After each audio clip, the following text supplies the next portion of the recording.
This is Terms of Reference. I'm your host, Stephen Laddick. Raj Rana is the director of the WolfGroup Consultants. With 16 years of international experience in the aid and development sector, his focus is on supporting organizations and teams to pursue meaningful change through clarity of purpose. Raj completed his professional and graduate studies in architecture in Canada and started his international career as a Canadian Peacekeeper in Bosnia-Herzegovina in 1993.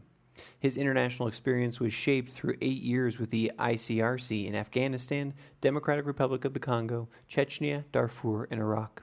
He's a Certified Professional Facilitator and an Accredited Practitioner of Social Return on Investment. I spoke with Raj in France. Hi, Raj. Thank you so much for being on the Terms of Reference podcast today. Thanks, Stephen.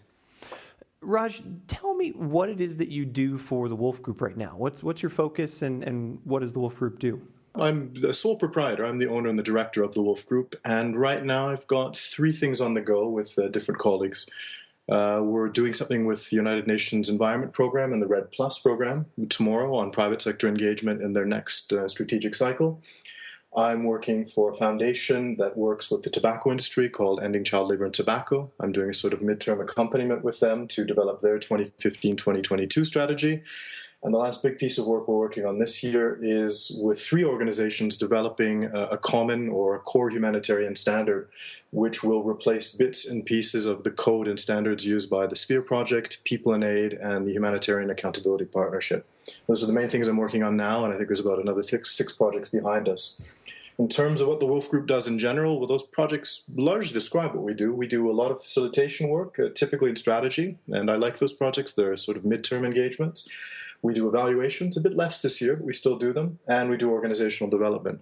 And I also like to explain to people that I think all those 3 things are in any case connected, and the best kind of relationships we can have is when we get to work and sort of co-author or co-work through things with our clients as opposed to the dreaded consultant run syndrome. Give me the juxtaposition between the consultant syndrome and the co-working. Is there a critical difference? Give me the critical difference between those. I think when I look at what's on offer on the market these days, clients, large organizations really want to get a consultant or a team in to do something and get them out at the door as quickly as possible. And I think there's probably 2 problems with that. One is that the consultants don't really have ownership for what they do. And the second is the consultants themselves, if they have the skills for it, could help accompany the client in actually implementing the changes. So I don't like the consultant-run model, and I think it's predominantly what I see on the market. People put so much time into writing terms of reference that they don't want to manage or really exploit or take advantage of the competencies they're hiring in for a short period. Do you think that offers a view, not to get too existential here, but of the way the workforce is changing, at least in development and aid, that there's this larger pool of professionals that are around, and the employment path may not necessarily be the best one in order to get answers to the problems that we have?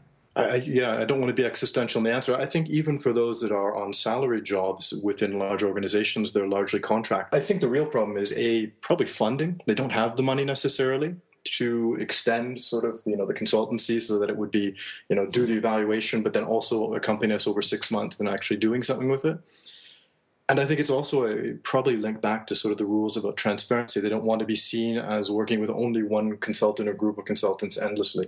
How did you end up where you are? If anybody were to take a glance at your LinkedIn profile, many of our listeners are sort of fresh out of college with their master's degree, and they're wondering, how do I become a guy like Raj?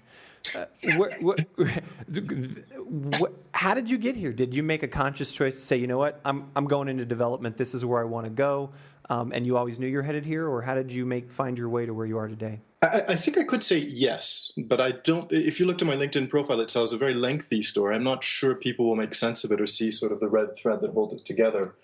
My first international experience was as a peacekeeper with the Canadian Armed Forces in Bosnia in 1993. I was a young, impressionable 20-year-old, and I thought, this is really great. I'd like to do this for a living. But I didn't want to stay in the Army as a career, so I went back to my studies. I used my architecture degree. I did a thesis on a destroyed bridge, a bit ironic, I suppose. And after a bit of traveling in Latin America on a motorcycle, I applied and was hired by the International Committee for the Red Cross. That really doesn't tell anyone much about how to get a job in the humanitarian world today, because that was in 1998. And I think the industry was just really gathering momentum from the crises in the 90s. It was still relatively easy to get into the sector. I mean, and to be fair, back in those days, the ICOC was looking for Swiss citizens who were 26 with a driver's license and bilingual, essentially. I fit the bill. After 8 years of that, I mean, if I keep going through my own profile, I became a consultant, and it was a bit headstrong. It was really, I just had the sense I wanted to see something beyond a large organization I'd worked for 8 years. And I really had no idea what I was getting into.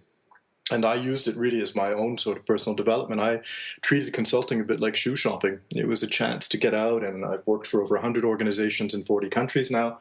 I've been able to try on a lot of pairs of shoes to figure out the things I do well, that I like doing, or where I think I add value. A bit of a luxury, but I mean, it was something I was able to do. And I started, I suppose, reasonably young as a consultant. I was about 33 or 34 years old. And 8 years later, I'm still at it. Among those 100 clients, 40 countries, you've got to have a Rolodex of stories that you tell. What's one of the times of the past 10 years here that you've been doing this as an independent consultant where you just thought everything really came together and it's a story that you love to tell about a success? Yeah, the funny thing is I could come up with a few. And even at times when I think this is the worst consultancy of my life, when I look back afterwards with some retrospect, they actually are pretty good. So I do have horror stories, and if I could do an interview under Chatham House rules, I'd tell them some of the best projects I've done in the recent past, and I've already started down the path of talking about this approach of midterm accompaniment. They're those projects, which I guess you could actually describe better as organizational development. But it's where you work with the same team, you get to know them, you do a day or two with them over a month, you help them through board meetings, through strategy sessions. Those are the ones where I not only love the work, I love getting to be more part of the team I work with, but I'm actually really proud of the products they come up with in the end. Because I'm facilitating, I'm helping them come to their conclusions and trying to influence it based on the experience I can bring from other places. And, when I see an organization doing a public launch of their 5-year strategy and I read it and I really like the wording and it's, better than things I would have thought of on my own as well. I mean, there's really that sort of co-design and co-production. It's a good feeling. So that helps shape, in a way, the kind of work I look for. And I think it's also shaping the kind of work that comes to me now. If you've had the perspective or the privilege to juxtapose what you do as a consultant, as a facilitator, as a strategizer, as an organizational development professional, with someone in the private sector, do you think that you would be able to cross over easily, or is there a unique perspective and skill set you're bringing that's special to this particular industry? It's a pretty broad question. I mean, clearly my added value, my niche today is the humanitarian development world. After 16 years and the number of clients and so on, it's an automatic sell. I'm more and more working with corporate actors now, and I don't necessarily see a difference, to be honest. Or they are gathering the same experiences and trying to get much better at having social impact at a much faster pace than the humanitarian and development world. But at the end of the day, they face exactly the same challenges. I guess the difference is their backgrounds aren't necessarily as... It's tough to generalize because it's such a broad thing to try and compare one versus the other because there's many kinds of humanitarian versus many types of corporate. But I don't see the difference as being as black and white as one might think. And we've found that through lots of our interviews that there's not only a lot of crossover, but the conversations are becoming one. They're dovetailing a lot more as just sort of the passage of time and the globalization of everything, I guess. The more I'm working with these multi-stakeholder initiatives where you have civil society and corporate sitting around the same table, they can work. Like, they're the right platforms. And you're still going to have instances where the nonprofit world is doing their thing and the corporates will do theirs, but they can actually sit down and understand each other without too much difficulty, actually. What's a typical day look like for you about how you're interacting with your clients, the meetings you're going to, these kinds of things? Honestly, I don't think I have a typical day. I mean, in any general week, I probably have 2 days where I'm working with clients, and then the other 3 days when I'm doing all that sort of back office stuff, from phoning to mailing to working on a paper to doing other stuff. But, that's in general how it works. When I'm 2 days with the clients, those are, 2, 12, 14-hour days where I'm out. And when I'm in the office, that means I have the time to sort of sit back, get a bit of energy back, and organize for the next things on the horizon. So does that mean that for the 2 days you're with a client, as a facilitator or as somebody who's helping facilitate strategy and organizational development, are you pushing the end client to ultimately develop the end product, or are you the one ultimately finally typing up that report or that chart or whatever? It varies, but I always want to enable them to do something because, hiring in a consultant to sort of listen and go away and do a strategy for you, it's like a recipe for disaster. So to varying degrees, I modulate sort of my availability to theirs. When I see they're in a crunch heading to a board meeting, yeah, I might step in and do a bit of the writing for them, but it's writing up what they've been thinking. But in general, I find they tend to sort of take the ball. It's easy to be an outsider coming in to help them think through something because I have different tools, I have different ways of looking at the world, and I can be that sort of the black sheep, the devil's advocate, to sort of ask the open questions that don't make sense to me. I often describe myself as the 3-year-old in the room. My job is to ask dumb questions because if they're speaking in acronyms and in language they're very comfortable with, it doesn't mean anyone else is actually going to understand them. Do you have examples of those particular tools that maybe you would bring to the table in one of these situations that either is not available to the team you're working with or is something new that they haven't heard of before? So, all the tools are open source stuff. I'm a certified professional facilitator. I keep up with tools that are coming out. Maybe I use a World Cafe with a group. I get them to do exercises where each one writes the mission individually. Then in pairs they come up with a compromise, and then in a larger group. Just really sort of techniques and tools to get them thinking individually and collectively to come to agreement and to try and figure out where they have common ground or getting the collective intelligence working in the right directions. Do you find resistance with the groups that you work with when sometimes you pull out these tools, eye-rolling, these kinds of things, or do you find that there's energy and people are usually engaged? I think the facilitation thing is something that I've, when I did the certification as a facilitator, it really helped sort of up my game. And what always amazes me is that people are really willing to put their fate in your hands, at times not really thinking it through very clearly. So I think if you go into a room and you have people singing and pretending there's snakes and crawling on the floor, you do get a lot of eye rolling. But that's not really my thing. I find ways of essentially just telling groups where I want them to go. It's their objective I've helped them develop, and then helping them to get there. And they're cooperative, surprisingly, in 99% of instances. How did you end up with organizational development and strategy and facilitation through this sort of litany of clients that you worked with? What was it about that particular piece that either attracted you or that you found that you had your strength? Was there an aha moment or? Well, I think I went about this in a bit of an odd way. I know a lot of consultants who do one thing, and they do it brilliantly well. Their knowledge is an inch wide but a mile deep.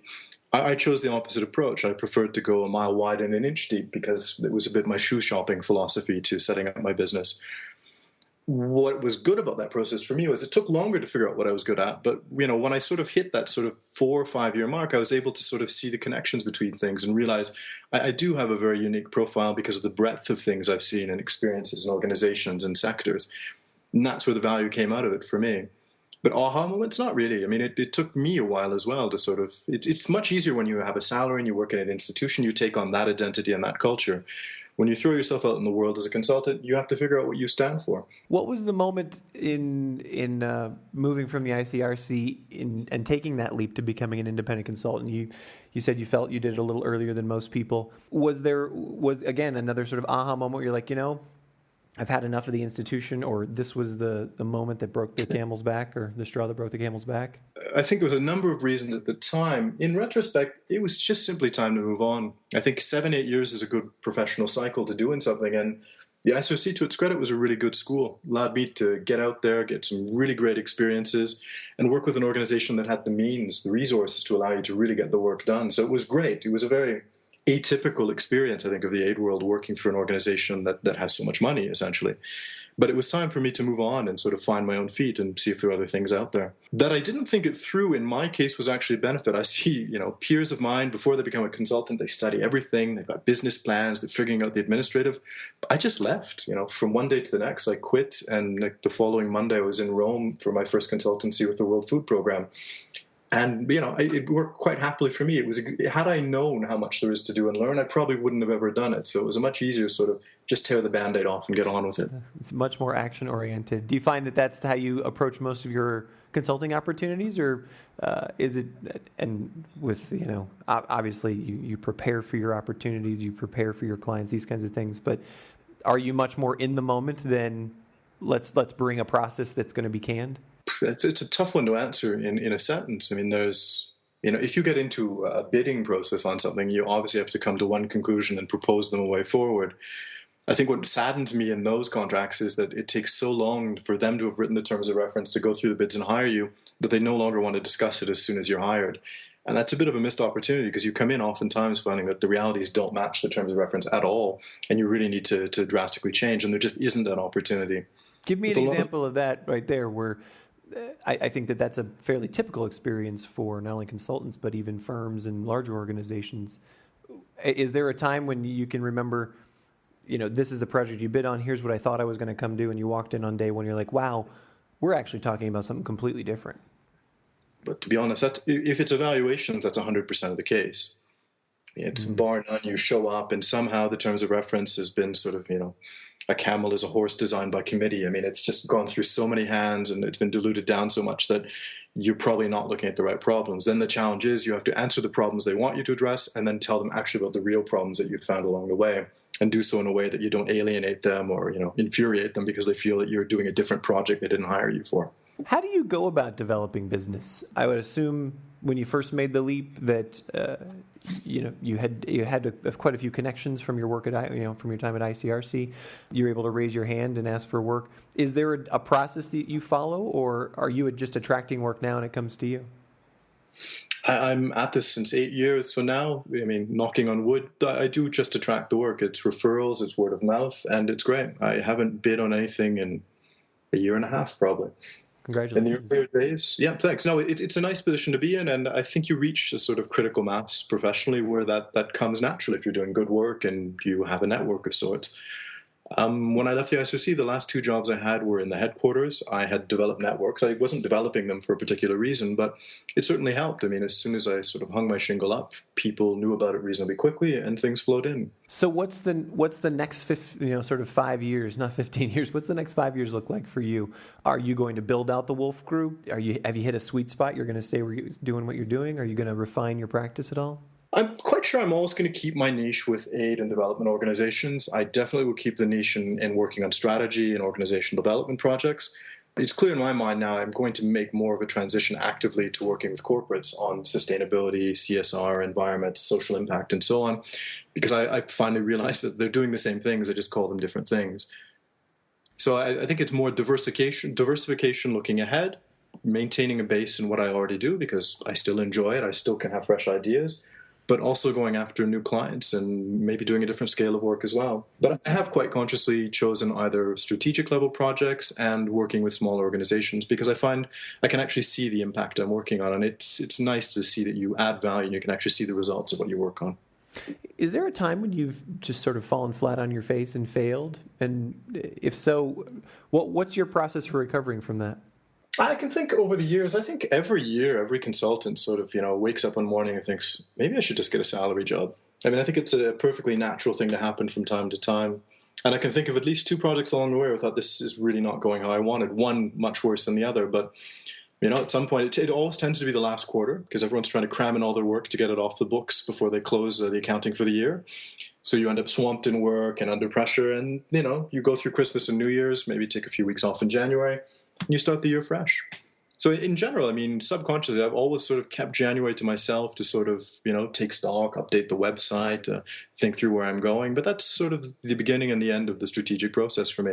Then the year kind of takes off and goes where it will. When you made the leap to become an independent consultant, you said you sort of, as you said, took the Band-Aid off and just sort of started walking.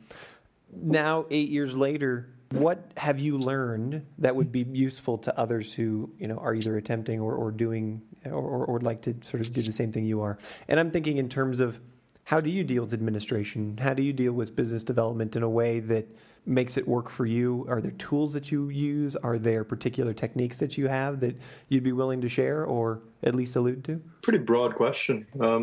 Well, let's start with administration. Like, how do you maintain the administration? Do you outsource it? Do you have a particular way to keep your books or anything like that? Get an accountant is obviously the first bit of advice. It's, I have an accountant that can help me with pretty much all the aspects of my business, and it's great.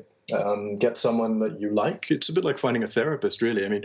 Find someone that you feel perfectly comfortable with and have an honest relationship with them. I've worked with the same one for 8 years, and it's just gold. At this point, when we do the books at the end of the year, the taxes, it only takes about an hour between the two of us. In terms of tools, I have one of these fancy neat scanners. I actually scan my own receipts now into like a piece of software that exports to Excel with scans of the receipts. Great little tool. So I've heard consultants complain that they'd love to have an administrator to do the tickets, the visas, and so on, but I've never really found it to be such a big administrative burden. Just get organized, figure out how to file, and get a system going with your accountant. I guess it depends on how much you travel and how many projects you take in a year, but to me, it's okay. Even having to manage teams of consultants, I never found the administrative charge to be that big a burden. I think it's, someone starting out will probably struggle for the first year or two, but you'll reach that cruising altitude, and afterwards it's just the same thing every year. But again, it really does come down to being able to file. The GTD, the Getting Things Done methodology, for me was something I read really as I became a consultant, and it's pretty helpful, frankly. How to manage your time, getting things done as they come in, and filing. I think it would be more work to hire an administrator to do things for me, frankly. And I mean, being able to book tickets online or use a travel agent, they're just time-saving measures. So, yeah, at this point, I don't really see why I would hire someone else to do those things for me. And I think it's a pretty good way of understanding what your business costs as well, what it costs and what it earns. Absolutely. Just very healthy, but that's me. Other people there. I've seen some of my colleagues. A year after the tax deadline has passed, covered in receipts. Clearly, for them, maybe that advice wouldn't really. Certainly, everyone has their own particular view on those particular things, right?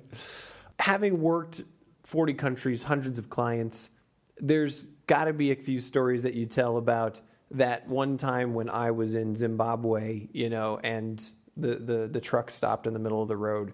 Is there a story that, if we were having a beer together or having a coffee together right now, that you'd put on the table and you just like to tell about your experiences? Happily, it's the funniest stories, and I don't need to present them nominally, but one of the best ones and the funniest for me was doing an evaluation with an organization that really had never really done evaluations. And it was a large organization to boot. And they really had planned our visit well. It was a lot of programs on an emergency grant, and they really wanted us to see everything. So every day it was like a different sector we would visit. But what they didn't really get was we're evaluators. I mean, we're there to talk to the people, ask questions, and listen to answers. But instead they gave us the donor tour. And the donor tour essentially involved going to whatever sector of work they were working in, arriving somewhere, and then a group of children would spontaneously burst into song and dance. And it was hilarious. I mean, you can imagine after 8 solid days of this, by the 8th, you're just a bit exhausted because you just want to ask it, did the sanitation and hygiene program, was it useful? But no, first there was a fashion show, and then there were songs about washing your hands. And in the end, of course, the organization, when they saw we actually would dare to criticize what we saw in the evaluation report, they were also equally ill-prepared to understand what an evaluation is really about. But that's an extreme version that had a comedic part. But in general, organizations and staff have very little experience with evaluation, and you're spending a lot of your time sort of being an ambassador for what an evaluation is, what you're going to get back from us in the terms of a report, and our suggestions on what they do with those recommendations moving forward. And oftentimes people really, unfortunately, see this as, well, it's written into the contract with the donor and we have to do it. Sort of a bit like Christmas presents. You get one every year. It's very rarely what you want. Is there something that you always bring with you when you're on the road, when you're traveling to clients, a trusted device, something that you always make sure that you have in your back pocket or your briefcase? I have a really well-organized computer bag. We were joking the other day about, if you had to leave the house with only one thing, and I thought, well, I'd just take my computer bag. It's got earplugs, nail clippers, every cable imaginable, and my iPad, so I'd have books for years to come. It's your portable office. I love it. But otherwise, no, I don't use hand sanitizer in the field. I, try and bring mosquito repellent, but often forget.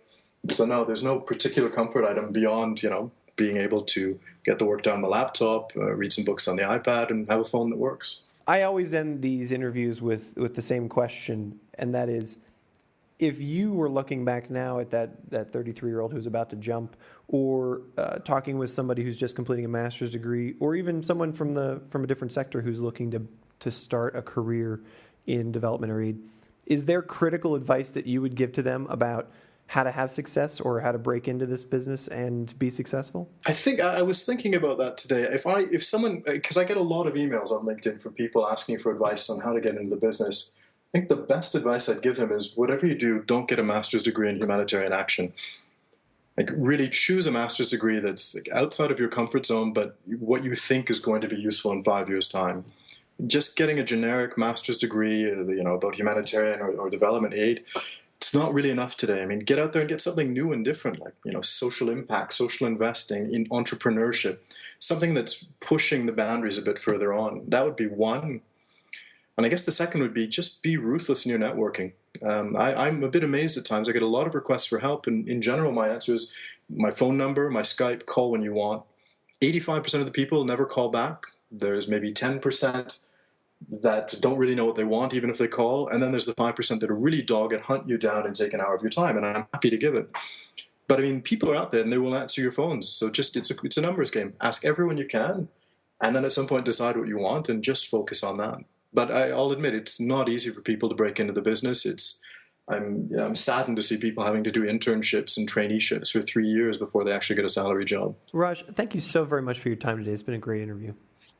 Thank you. You've been listening to the Terms of Reference podcast from Aidpreneur.com. Subscribe to us on iTunes.